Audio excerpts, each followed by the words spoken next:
السلام علیکم۔ میں آپ کی عائشہ حجاب ایک نئی کہانی کے ساتھ۔ عاصم ہمارے محلے میں رہتا تھا۔ ان دنوں میں ان کی نئی نئی شادی ہوئی تھی۔ وہ یوں خوش تھا جیسے دو جہاں کی دولت مل گئی ہو۔ بیوی خوبصورت ملی۔ اندھیرے کمرے میں بیٹھی ہوتی تو اس کے چہرے کی دھمک سے کمرے میں روشنی ہو جاتی۔ رنگن چاندنی سی الجھی ہوئی سی اس میں رنگ گلاب کی آمیزش تھی۔ وہ سوچ بھی نہیں سکتا تھا نصیب میں حسن کی ایسی دولت لکھی گئی۔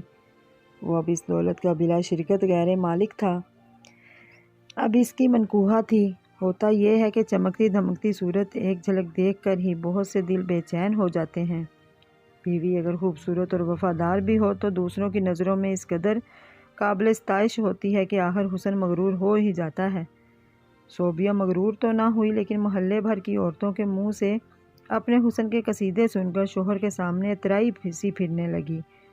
یہ اس کا لڑپن اور معصومیت تھی کہ ہر کسی کو اپنے بارے میں تعریفی کلمات سن کر شوہر کے گوشو گزار کر دیا کرتی تھی۔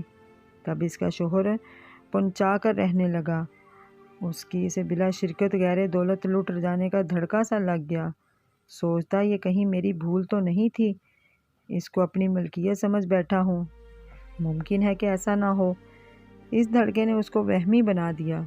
لیکن کہاں تک گھر میں بیٹھتا اور اس دولت کی حفاظت کرتا۔ صبح نوکری پر جاتا، رات کو گھر گئے لوٹتا۔ ایک روز جب اس نے چھٹی کی تھی، دوپہر کا کھانا کھا کر بستر پر دراز ہو گیا۔ بیوی کپڑے دھونے کے بعد انہیں چھت پر ڈالنے گئی تھی۔ کافی دیر اس کے تصور میں آنکھیں بند کیے پڑا رہا۔ وہ نہ لوٹی تو بے چینی سے کروٹیں لیتے لیتے اٹھ بیٹھا۔ آخر چھت پر جا پہنچا۔ عاصم نے دیکھا کہ بیوی رسی پر آخری کپڑا ڈال رہی ہے اور سامنے کے گھر سے ایک نوجوان کمرے میں کھڑکی سے ٹک ٹک دیکھ رہا ہے۔ وہ صوبیہ کو دیکھنے میں اس قدر محو تھا کہ عاصم کی آمد کا احساس بھی نہ ہوا۔ صوبیہ کے بال کھلے تھے۔ وہ تھوڑی دیر بعد نہائی تھی اور بڑی حسین لگ رہی تھی۔ بیوی پر ایک نظر ڈالتے ہی اس پر بے اختیار پیار آ گیا، مگر اگلے ہی لمحے میں وہ غصے سے جھجک اٹھا، کیونکہ اس نوجوان ہمسایہ نے اس کو دیکھنے کے بعد جھٹ سے کھڑکی بند کر دی۔ بیوی نے عاصم کو پلٹ کر دیکھا تو خجل سی ہو گئی۔ حالانکہ اس سارے سین میں وہ اس کردار میں ایک غافل کا تھا، پھر بھی اس کو لگا جیسے وہ مجرم ہو۔ بس اتنی سی بات تھی جس نے عاصم کا سکون دھرم برہم کر کے رکھ دیا۔ وہ تلملایا ہوا نیچے آیا۔ بیوی سے پوچھا، کیا بات تھی کہ تم اتنی دیر سے چھت پر تھی اور نیچے نہیں آ رہی تھی؟ آپ نے دیکھا نہیں میں رسی پر کپڑے ڈال رہی تھی؟ وہ معصومیت سے بولی۔ اتنی دیر تک تم رسی پر کپڑے ہی ڈالتی رہی؟ مجھے بیوقوف بنا رہی ہو؟ اتنی دیر میں آدمی دنیا کے چکر لگا کر واپس آ جاتا ہے۔ اس بات پر وہ ہنس دی، مگر شوہر کا غصہ کم نہیں ہوا۔ صوبیہ کی بری طرح جھڑک دیا۔ تمام رات اس کے ساتھ کلام نہیں کیا۔ بظاہر اس نے کوئی ایسی ویسی بات بھی نہ دیکھی تھی،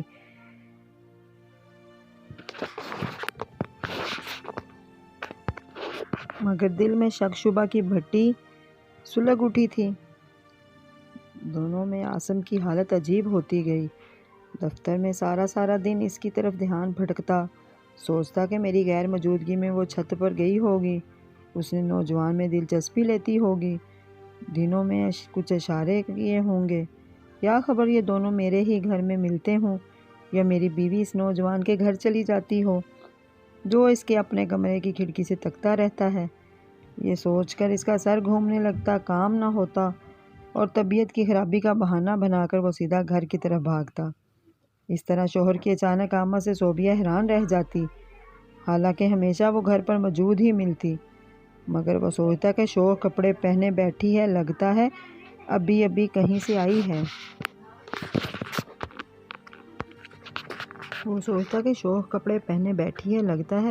کہیں سے آئی ہے۔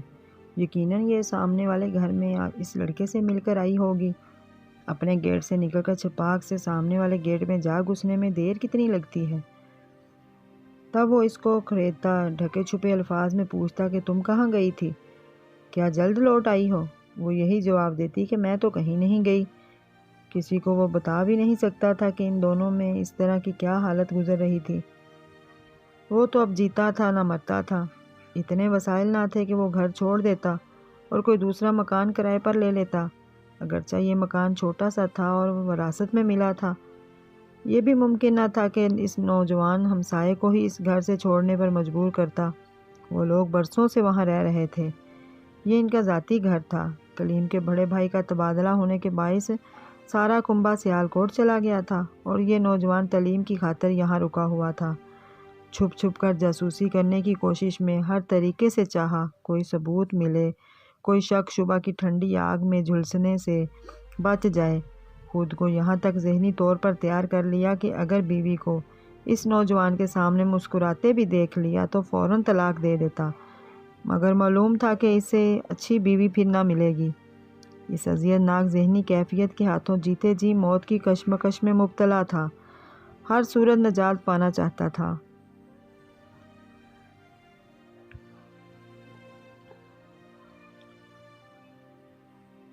کبھی کبھی اپنے دفتر میں بیٹھا ہوتا یوں سوچتا جیسے اس کے بیوی نے کلیم کو گھر بلا لیا ہوگا اور اب وہ اس کے ساتھ پیار کی باتیں کر رہی ہوگی، اس کے گلے میں باہیں ڈال کر رکھی ہوں گی۔ تبھی دفتر سے اٹھ کر گھر کو چل نکلتا، راستہ بھر دعائیں کرتا جاتا، یا اللہ آج تو میری مشقت کو ٹھکانے لگا، میری بیوی کو آج رنگے ہاتھوں پکڑوا دے۔ عین موقع پر اس نوجوان کے ساتھ دیکھوں گا تو شک شبہ کی دوزخ ٹھنڈی ہو جائے گی، پھر تو ان کو ایسی مزہ چکھاؤں گا کہ عمر بھر یاد رکھیں گے، ان کو موت کے گھاٹ ہی اتار دوں گا تو بھی افسوس نہ ہوگا، پھانسی پار کر کے کم از کم اس عذاب سے تو نجات مل جائے گی۔ ہر بار مگر اس کو مایوسی ہوتی، بیوی اس کی منتصر ہنس کر اس کا استقبال کرتی، کبھی کھانا پکا رہی ہوتی تو کبھی کپڑے استری کر رہی ہوتی، کبھی اور کام کاج۔ وہ سارے گھر میں جھانکتا، تلاشی لیتا، الماریوں میں، پلنگ کے نیچے، چھت پر، سیڑھیوں میں، کونا کونا چھان مارتا، جیسے یہ نوجوان آدمی نہ ہو، مکھی مچھر ہو یا چوہا ہو کہ اس کے آتے ہی کسی بل میں گھس گیا ہو۔ اب اکثر عاصم کی بیوی سے لڑائی رہنے لگی، کیونکہ وہ بات بات پر اس سے الجھ پڑتا تھا، اس کا کہیں آنا جانا بند کر رکھا تھا۔ وہ بیچاری کسی سے نہ مل سکتی تھی، کوئی گھر میں نہ آ سکتا تھا۔ نوبت یہاں تک آ پہنچی کہ گھر کو باہر سے تالا لگا کر جانے لگا، سیڑھیوں کے دروازے کو بھی تالا لگا دیا کہ صوبیہ اس کی غیر موجودگی میں چھت پر بھی نہ جا سکے۔ مسئلہ یہ تھا کہ اس کے کمرے کی کھڑکیاں کلیم کے گھر کی کھڑکیوں کے سامنے کھلتی تھی۔ جب عاصم نے کھڑکیوں کو کیلیں ٹھونک کر بند کرانا چاہا تو صوبیہ نے سخت احتجاج کیا، اس طرح کمروں میں ہوا اور روشنی بند ہو جائے گی، اس کا دم گھٹے گا۔ اس نے مشورہ دیا کہ کھڑکیاں ٹھونک کر بند کرنے کی بجائے اسے چاہیے کہ وہ کسی ماہر نفسیات ڈاکٹر سے اپنا علاج کروائے، کیونکہ اس کو وہم کی بیماری ہو گئی ہے۔ اس بات پر وہ غصے سے پاگل ہو گیا، بیوی پر الزام لگایا کہ وہ نوجوان انہی کھڑکیوں سے ذریعے بات چیت کرتی ہے، لہٰذا ان کو بند کروانے پر واویلا کر رہی ہے۔ صوبیہ عاصم کی ان حرکتوں سے تنگ آ چکی تھی، اس نے جواب دیا، بے شک یوں ہی صحیح۔ اس ایک جملے کا سننا تھا کہ عاصم کو تو سارے شکوک یقین میں بدل گئے، اور اس نے صوبیہ سے کہا، ٹھیک ہے، اگر تم یہ اقرار کرتی ہو تو میں تم کو طلاق دیتا ہوں، تم جا کر اس سامنے والے ہمسائے نوجوان کلیم سے شادی کر لو۔ صوبیہ کو یہ توقع نہ تھی کہ وہ اس حد تک گر جائے گا۔ وہ رونے لگی کہ آخرکار میرا قصور کیا ہے؟ کیا کبھی تم نے مجھ کو میری آنکھوں میں غلط حرکت دیکھی ہے؟ کوئی ثبوت تو دو، کسی محلے دار نے کچھ کہا ہو، کوئی تحریر کی ہو۔ جب کوئی ثبوت ہی نہیں تو محض شک کی بنا پر مجرم ٹھہرانا کہاں کا انصاف ہے؟ وہ اپنی جگہ صحیح تھی، عاصم کو اس سے محبت بھی تھی، لیکن اس کے سوچ وچار نہ تھے کہ عاصم اس کو اپنی زندگی سے علیحدہ کر کے اپنے آپ کو اس عذاب سے بچا لے جس میں وہ ایک کوڑ کا مرض مبتلا ہو گیا تھا۔ کلیم سے کچھ کہنا تو محلے میں خود اپنی بدنامی کو آپ آواز دینا تھا۔ اس کے پاس بس ایک ہی حل تھا، زوجہ غریب پر اس کا زور چل سکتا تھا۔ اس نے طلاق کی ٹھان لی، حالانکہ جانتا تھا کہ بیچاری صوبیہ کا اس دنیا میں اس کے سوا کوئی نہیں ہے۔ صوبیہ نے بتایا کہ وہ امید سے ہے، وہ سمجھ رہی تھی کہ اس خوشخبری سے وہ اس کو ستانے سے باز رہے گا اور طلاق کا خیال بھی دل سے نکال دے گا۔ چنانچہ یہ نئی اطلاع اس کے پیروں کی زنجیر بن گئی، اب وہ اس کے بچے کو ولادت سے پہلے طلاق بھی نہ دے سکتا تھا۔ انہی دنوں کلیم امتحان پاس کر کے سیالکوٹ چلا گیا اور عاصم کی بے چینی میں کمی ہو گئی، لیکن بد نصیبی جب پیچھے لگ جائے تو طاقت بھی اس وقت تک نہیں چھوڑتی جب تک گھر برباد نہ ہو جائے۔ کیا واقعی میری بیوی بے عیب ہے؟ اب سوتے جاگتے اٹھتے بیٹھتے یہی غم دل کو کھانے لگا کہ کیا خبر کہ اولاد کس کی ہو، مگر اب عمر بھر اس کو اپنا لخت جگر سمجھ کر پروان چڑھانا پڑے گا۔ کچھ ذہنی مریض مرد ایسے بھی ہوتے ہیں جو بیویوں پر شک کرتے ہیں تو اپنی اولاد ہی ان کی سزا کی ضد میں آ جاتی ہے۔ ایسے قصے تو معاشرے میں عام ہیں۔ یہ کتنی بڑی زیادتی ہوگی، عاصم سوچتا، اس سے تو بہتر تھا کہ میں بے اولاد ہی رہتا۔ ایک بار تو شک شبہ کی اظہار پر بیوی نے قرآن پاک بھی اٹھا لیا، مگر عاصم کا دل نہ صاف ہوا۔ چند دن ٹھیک رہتا، پھر خیالوں کے بھوت پریت چمٹ جاتے۔ اللہ تعالیٰ نے بیٹی سے نوازا، شفقت پدری سے دل پھٹنے لگا، بے اختیار ہو کر اس کو کلیجے سے لگا لیا۔ بہرحال بچی کے جنم لینے سے کشیدگی ختم ہو گئی، دل میں جو خردورتر تھی بھر گئی تھی کم ہو گئی۔ بچی کی آواز اس کے دل کو کھینچنے لگی۔ صوبیہ بھی بچی میں ایسی مشغول ہوگی کہ پچھلی ساری تلخیاں بلا کر بیٹی کی پرورش میں کھو گئی۔ اس نے اس کا نام نازنین رکھا۔ اب بھی مگر کبھی کبھی اس کا دل گھبراتا تھا، بیٹھے بیٹھے ہول اٹھتے، ایک خلس سی جی پریشان کرنے لگتی، پرانے شکوک سر اٹھاتے اور وہ زبردستی دل میں ان کا گلا گھونٹ دیتا۔ سوچتا اگر واقعی یہ میری بیٹی ہے تو ان شکوک کی وجہ سے میں اپنی اولاد تکلیف اور پریشانی میں مبتلا رہے گی۔ بہتر یہ ہے کہ ان سوچوں کو طرف دھیان ہی نہ دیا جائے۔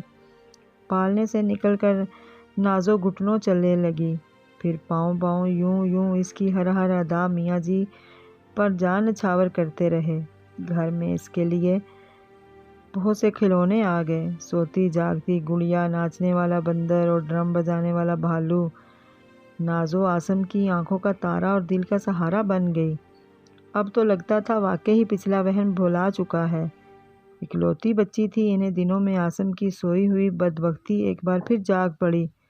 سامنے والا گھر جس میں وہ نوجوان ہمسایہ رہتا تھا دوبارہ آباد ہو گیا۔ اسے ملازمت بھی اسی شہر میں مل گئی اور وہ واپس اسی محلے میں اس گھر میں لوٹ کر آ گیا، گویا اب اس کو کہیں جانا ہی نہیں تھا۔ شو مئی قسمت وہ عاصم کے محکمے میں افسر لگ گیا۔ اس کی موجودگی پھر سے سوہان روح ہو گئی۔ اس پر ستم یہ کہ جب بھی نازو بیٹی کھیلنے کو گلی میں نکلتی، کلیم باہر ہوتا تو از خود دوڑ کر اس کی طرف چلی جاتی۔ بچے کس کو پیارے نہیں لگتے؟ وہ اپنی طرف آتی معصوم بچی کو گود میں اٹھا لیتا، چاکلیٹ کبھی بسکٹ دے دیتا اور عاصم سے کہتا، بھائی آپ کی بیٹی بہت پیاری ہے۔ عاصم کے چہرے پر مصنوعی خوشی کے آثار ابھرتے مگر دل میں دھماکے سے ہونے لگتے۔ سوچتا شاید یہ اپنے ماضی کے اس کارنامے کو کلیجے سے لگائے خوش ہو رہا ہے اور مجھ کو احمق کو جان کر ہنس رہا ہے۔ میری بے وقوفی پر دل کو میں تو کہہ کے لگا رہا ہوتا، دیکھو کیسا الو بنایا کہ میری اولاد کو پال پوس رہا ہے اور اس کو کچھ خبر ہی نہیں ہے۔ عاصم کا مرض وہم پھر سے عود ہو گیا۔ وہ اس صورتحال کو برداشت نہ کر پایا۔ ایک روز اس کے نوکر نے بتایا کہ کلیم صاحب آپ کی بچی سے بے حد پیار کرتے ہیں، یہ گلی میں کھیل رہی ہوتی ہے تو کہتے ہیں اسے میرے پاس اٹھا کر لاؤ، اس کی توتلی زبان سے پیاری پیاری باتیں سنو تو بوریت ختم ہو جاتی ہے۔ عاصم کی بچی دیر تک اس کے ساتھ کھیلتی رہتی، پھر وہ اس کو بسکٹ کا ڈبہ کبھی کوئی شے دے کر نوکر کے ہاتھ عاصم کے گھر بھجوا دیتا۔ عاصم یہ بسکٹ کے ڈبے ٹافیاں اٹھا کر کوڑے کے ڈبے میں پھینک دیتا اور بچی کے گالوں پر چانٹے مارتا تاکہ وہ پھر وہاں نہ جائے۔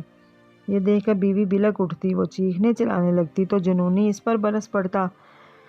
ناحق ان کی اچھلی بھلی زندگی پھر سے اجیرن ہو جاتی۔ اپنا افسر ہونے کے ناطے وہ کلیم کو کچھ نہ کہتا۔ سمجھ میں نہ آتا کہ اس کو گولی مار دے یا خود سارے کنبے کے ساتھ زہر کھا لے۔ ایک دن بیوی بیمار ہو گئی تو اپنی خالہ کے ہمراہ ڈاکٹر سے دوا لینے چلی گئی۔ اس روز عاصم نے آفس سے چھٹی لے لی۔ بچی پلنگ پر سو رہی تھی، ذہن میں عجیب سا خیال آیا۔ اکثر اخبارات میں ایسی خبریں پڑھی تھی کہ کسی نوجوان بیٹی کی پیدائش پر ناراض ہو کر اس معصوم کو پھینک دیا یا مارنے کی کوشش کی کہ بیٹی کیوں پیدا ہو گئی۔ عاصم کو اس کے ساتھ ہی عجیب سا خیال آ گیا کہ جس شخص نے برسوں سے میرے دل و ذہن کی دنیا میں تباہی مچا رکھی ہے، میں اس پر ایسا الزام لگا کر اپنی رقیب یعنی کلیم سے انتقام لوں گا۔ سچ ہے انتقام کی آگ بری ہوتی ہے۔ اس نے گھڑی دیکھی، ہمسائے کے دفتر سے لوٹنے کا وقت ہو رہا تھا اور وہ اکیلا رہتا تھا۔ اس کا بوڑھا ملازم سودا سلف لینے اس وقت بازار گیا ہوا تھا۔ وہ نزدیک ہی گیا تھا، لہذا تالا لگانے کی بجائے گیٹ کے باہر سے کنڈی لگا کر گیا تھا۔ یہ اچھا موقع تھا، پاس پڑوس میں سبھی جانتے تھے کہ کلیم عاصم کی بچی سے پیار کرتا ہے اور کبھی کبھی وہ اس کے گھر بھی چلی جاتی ہے۔ عاصم کی بیوی گھر میں نہ تھی۔ سوئی ہوئی بچی کو اٹھا کر عاصم تیزی سے کلیم کے گھر گیا اور اس کو بستر پر لٹا کر بلیڈ سے زخمی کر دیا۔ بچی صدمے سے بے ہوش ہو گئی۔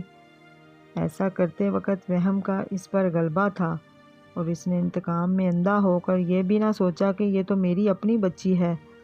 وہ تو اس کے ہمسائے کے گناہ کا بوجھ تصور کر کے زخمی کر چکا تھا۔ وہ فوراً واپس گھر آ گیا، یہ گمان کر کے مجھے تو کسی نے بھی نہیں دیکھا ہے۔ چند منٹ بعد ہی دفتر سے کلیم آ گیا۔ اس کے گھر میں داخل ہوتے ہی عاصم ایک ہمسایہ لڑکے کے ہمراہ بچی کو ڈھونڈنے کے لیے نکلا۔ اس بہانے کلیم کے گھر میں 2 بار چکر لگایا۔ اس وقت بوڑھا ملازم بھی سودا سلف لے کر آ گیا تھا۔ ان دنوں کے سامنے وہ چلانے لگا، پھر گلی میں نکل کر شور مچا دیا۔ لوگ جمع ہو گئے اور پوچھنے لگے کہ کیا ہوا، کیوں شور کر رہے ہو، کچھ بتاؤ تو صحیح۔ اس نے کلیم کے گھر کی طرف اشارہ کیا۔ وہ گھر میں داخل ہو گئے، جہاں بستر پر بچی زخمی حالت میں بے ہوش تھی اور اس کی دونوں کلائیاں بھی زخمی تھیں۔ کوئی بھی اس صورتحال کو سمجھ نہ پایا کہ لوگوں نے پولیس کو فون کر دیا۔ پولیس آ گئی، تفتیش ہوئی، بچی کو ہسپتال لے گئے۔ قانون اندھا ہوتا ہے لیکن اس کے ہاتھ مضبوط ہوتے ہیں۔ جرم کرنے والا سمجھتا ہے کہ وہ ساری دنیا کو بیوقوف بنا لے گا، مگر ساری دنیا کو تو کیا وہ صرف قانون کو بھی دھوکہ نہیں دے سکتا، بشرط یہ کہ قانون کا محافظ ضمیر با ضمیر ہو اور بکنے والا نہ ہو۔ ہر کام مجرم پکڑا ہی جاتا ہے۔ اس بنا پر بچی کے قتل کی کوشش کرنے کے الزام میں عاصم بھی پکڑا گیا۔ شہادتوں سے کلیم بے گناہ ثابت ہو گیا۔ عاصم کو بالآخر اپنے جرم کا اقرار کرنا پڑا۔ سزا ہوئی، پھر قانونی سزا تو ختم ہو گئی، مگر ضمیر کی سزا ابھی تک ختم نہیں ہوئی۔ عمر بھر بھی ختم نہ ہوگی کہ ضمیر تمام عمر عاصم کو سزا دیتا رہے گا۔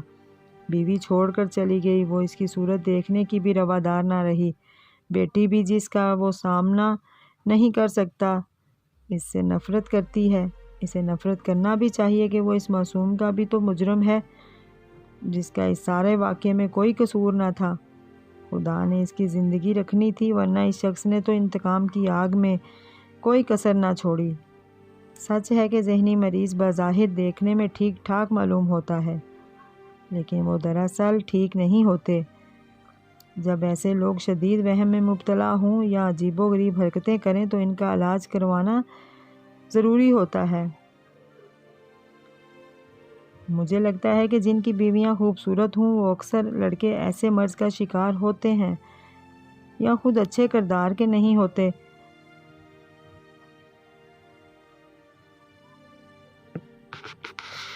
آج کی کہانی آپ کو کیسی لگی کمنٹ باکس میں ضرور بتائیے گا۔